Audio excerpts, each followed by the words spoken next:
The shift of 2027 is closing a cycle, and ultimately that has to do with our emotions and our nervous system. Everything about human design is about our ancestral and genetic lineage. Seven-centered human that we all evolved from, they were unable to control the emotional volatility running through these forms, which is why all of the murdering and warring, all of the pain and torture that isn't processed in these forms doesn't just go away. It's passed down to the next generation to heal. As with everything in human design, we're looking at two parts, the physical and the non-physical. We're looking at these physical bodies with genetics and ancestral trauma that needs to come up and be resolved in order for the cycle to close. But we're also looking at an emotional frequency that is being emitted through the physical form. And so in processing the past trauma and pain, we are transmuting those lower, sad, fear, anger frequencies into higher emotional frequencies. And we're doing it for the greater good of the collective. This is why the work's never done, because any negative emotional frequency that is still lingering on this planet is going to come up to be processed and neutralized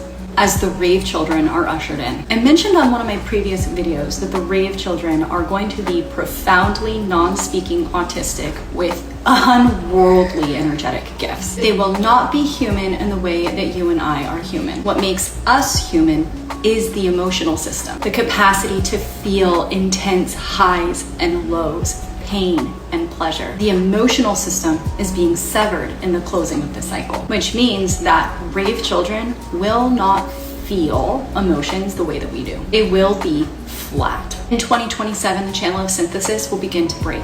And if you don't understand your human design chart and your relationship to emotions in your physical body, you're gonna break with it. Now's the time to do the work. Stop running away from your pain and fear and start processing it and become obsessed with the higher frequencies of your true self theme. And if you feel called into doing this work, but you don't know how, my Human Design Hypnotherapy Certification Program is coming out this summer. Send me a message with your email and I will put you on the wait list. The world needs more facilitators doing human design and unconscious healing work. And to learn more about the shift of 2027 and the rave children, join my human design community. Comment unbecoming.